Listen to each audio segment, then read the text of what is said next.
He talked to her every morning about the weather, about books, about the golden light that poured through the windows. She never answered. She couldn't. At least that's what everyone believed. Until the morning she whispered his name, changed both their lives forever. This isn't just a story of awakening. It's a story of how kindness, shown when no one is looking, can echo louder than any diagnosis. Dr. Noah Carter's mornings at St. Jude's Neuro ICU began before the sun cleared the horizon. 31 years old, quietly intense, his presence carried the kind of calm that made even the most fearful families feel steadier. For 6 years he had dedicated his life to the silent and unseen, the patients who couldn't speak, who couldn't move, who existed in the liminal space between here and gone. He didn't believe in hopeless cases. He believed in the unseen power of showing up, of consistency, of presence, of treating even the unconscious with dignity. Maybe that was why room 307 mattered more to him than he let on. Inside room 307 lay Sienna Langford, 28 years old, heiress to one of the country's largest private equity fortunes. She wasn't just rich, she was headline rich. But none of that mattered in a hospital bed, connected to ventilators and monitors. Her golden hair splayed across the pillow like spun silk, her face as still as marble. For 3 months, she had been in a coma following a violent car accident that left her with a traumatic brain injury. And for 3 months, Dr. Noah Carter had spoken to her every morning while changing her dressings. Most of the staff treated her with distant reverence. She was a medical anomaly, a case study, a figure wrapped in silence. But not to Noah. Good morning, Sienna, he would say, gently peeling back gauze with the same care one might reserve for a porcelain sculpture. The sunrise looked a little more copper than gold today. I think fall is trying to sneak in. Nurses Dana and Elise would often pause in the doorway. They noticed it too, the way he spoke to her, like she might answer, like she was still in the room, like she was still someone. And maybe, in a way, she was. Because what no one knew, what not even Noah knew, was that Sienna had been awake for weeks, aware, listening, feeling. She had heard every word, felt every touch. And every morning when she heard his voice, something inside her clung tighter to the tether keeping her grounded. She wasn't ready to die, she just didn't know how to come back. But that morning was different. Noah entered like always, his smile soft but present. He spoke about the trees outside her window, how their leaves were finally beginning to blush red and orange. He mentioned a book he was reading, something about a poet who believed that kindness could outlast time. Then, while removing a bandage from her arm, he said, "You probably think I'm crazy, but I talk to everyone, even if they never respond, especially if they never respond." And Sienna did. Her lips moved, barely, but enough. "Noah," she whispered, her voice fragile, barely more than air. He froze, the bandage still in his hand. His heartbeat suddenly louder than the monitors. "Sienna," he said, stepping closer, voice barely containing hope. Her eyes were open, unfocused at first, then blinking, adjusting to the sterile light. "I can hear you," she said again, voice cracking like old glass. "I've been hearing you, every morning."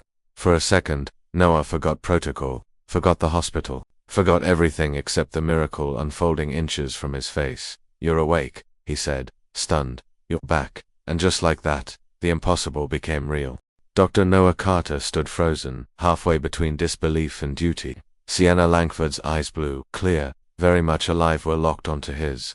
Her mouth trembled as though trying to catch up with everything her mind had already processed. For weeks, he'd spoken to a patient he thought might never respond. And now, she had whispered his name back into the world like a prayer answered after silence. He pressed the call button without breaking eye contact. And in under a minute, the room was alive with motion. Nurses Dana and Elise rushed in, followed by a flurry of monitors, voices, and tests. But through it all, Noah remained at her side, his hand barely resting against hers, just enough to remind her that she wasn't alone. Dr. Clarissa Monroe, the head of neurology, arrived almost instantly. Her sharp mind, refined by 25 years in the field, moved faster than anyone else in the room. She examined Sienna thoroughly, tested her reflexes, asked a series of rapid questions. Astonishingly, Sienna passed them all. "She's cognitively intact," Monroe said, pulling Noah aside after the team had settled. "I've seen maybe 3 cases like this in my entire career, and none of them came back with this level of clarity." Noah nodded slowly, but the diagnosis didn't matter to him in that moment. What mattered was the way Sienna had looked at him, like she had been waiting for him to notice she was still there. In the days that followed, her recovery unfolded rapidly. Physical therapy was grueling, but she attacked it with relentless focus. Every day she regained more speech, more control, more independence.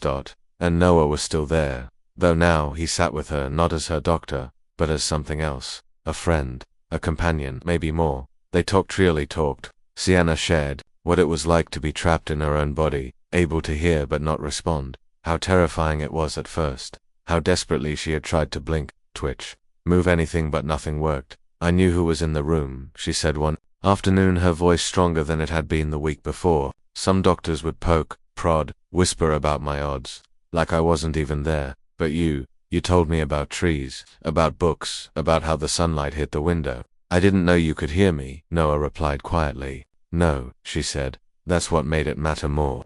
He wanted to say something, then something that would make sense of the bond forming between them, but words felt too small. Sienna turned to him and said, "You made me want to fight harder."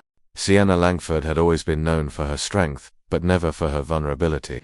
As the daughter of a legendary investor, she had been groomed to be sharp, composed, unshakable. But now, seated in a hospital gown, her hair in a loose braid, legs still weak, she spoke with a kind of unfiltered honesty that startled even herself. And Noah Carter, who had once only known her as a motionless patient, was beginning to see her not through a clinical lens, but through something gentler, something deeper. Over meals in the hospital garden, they shared stories not typically told in hallways and rounds. I used to think if I wasn't achieving something, building something, proving something, then I wasn't valuable, Sienna admitted one afternoon, stirring her tea without drinking it. When I was in that coma, I couldn't do anything, couldn't move, couldn't speak. I kept asking myself, if I'm just a body, am I still worth anything? Noah looked at her for a long moment before replying. You were worth everything, even when you couldn't say a word.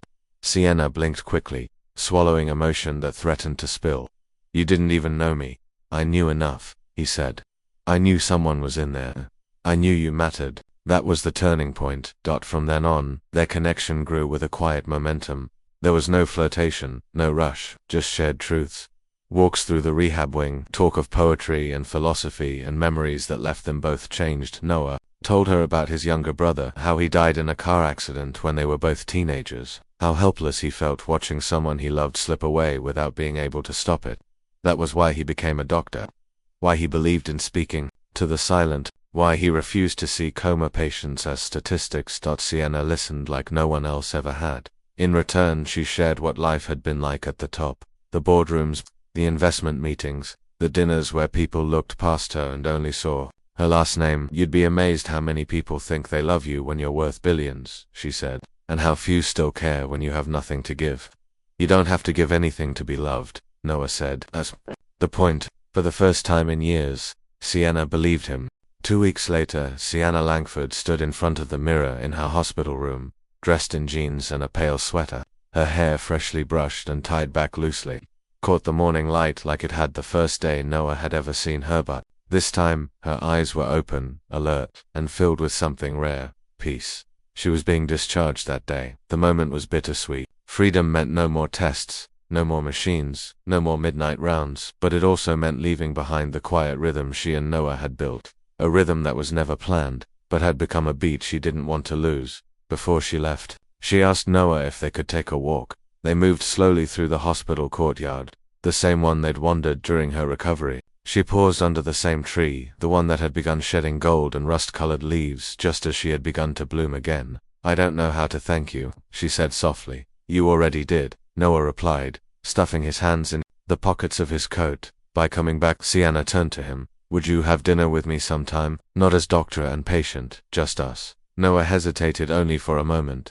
I'd like that, but she didn't smile in the way he expected. Her expression was more serious. I need you to know something, she said. If we go down this road, it won't be simple. There'll be headlines. People will question your motives. I've spent my life being seen as a transaction. People will say you want my name, my money, my access. Noah took her hand the same way he had held it when she first woke up. Sienna, he said, for 3 months I talked to a woman who couldn't speak, who might never speak again. I talked because I believed she mattered, not because of what she could give, but because of who I hoped she was. And now, knowing you, I was right. You're even more than I imagined. I don't care about the noise. I just want what's real. For the first time in a long time, Sienna felt safe enough to let herself hope. 1 year later, the hospital room where it all began was quiet again, only this time, Not because of sorrow, but because of something far deeper. The bed was empty. The machines were off. On the windowsill sat a single photo, Sienna and Noah, standing side by side, smiling beneath the same maple tree where they'd once taken their first walk as something more than doctor and patient. But this day, the room had another purpose. Noah stood there, adjusting his tie with trembling fingers. Beside him, Dr. Clarissa Monroe straightened the collar of his jacket. She'd delivered 1,000 diagnoses in her career, but this was her first time officiating a wedding. Down the hall, Sienna took a deep breath. Her dress was simple, elegant, nothing like what society pages might have expected from a billionaire heiress. She wore no jewels, no designer veil, just a bracelet her mother gave her and the quiet confidence of someone who had returned from the edge with more clarity than most gain in a lifetime. As she walked into the chapel, the hospital chapel where countless families had prayed for miracles, doctors, nurses, and staff rose to their feet. Many of them had cared for her, cheered for her, witnessed her rise from silence, and Noah could hardly believe the woman standing before him was the same one he had once spoken to while she lay completely still. They exchanged vows in front of the people who had seen their story unfold moment by moment. Whisper by whisper, voice didn't waver. "You loved me when I had nothing to offer," she said, "not even a voice. And you reminded me I was worth loving long before I believed it myself." Noah replied simply, "You were never a diagnosis to me. You were always someone worth showing up for." They kissed. The room applauded, and somewhere, in a corner of that sacred place, the universe exhaled, finally catching up to what kindness had set in motion a year before. Together they built more than a life. They built legacy. Sienna founded the Langford Foundation for Neural Resilience, which funded traumatic brain injury research and offered direct assistance to families enduring long recoveries. Noah, with her support, began training other doctors in compassionate care, speaking across hospitals about the science of empathy and the power of showing up. But they never lost the simple things. Shared tea in the mornings, long walks at dusk, handwritten notes left on nightstands. And whenever someone asked how it began, Sienna would smile and say, "It started with someone changing my bandage like it mattered." And Noah, if he was nearby, would always add, "Sometimes love doesn't arrive with lightning. Sometimes it arrives one quiet morning, in the silence between heartbeats." Not every love story begins with fireworks. Some begin in silence, in the smallest acts of kindness, in the belief that everyone, no matter how still or broken, deserves to be seen. What we give when no one is watching, that is who we truly are. And sometimes, that's how love begins.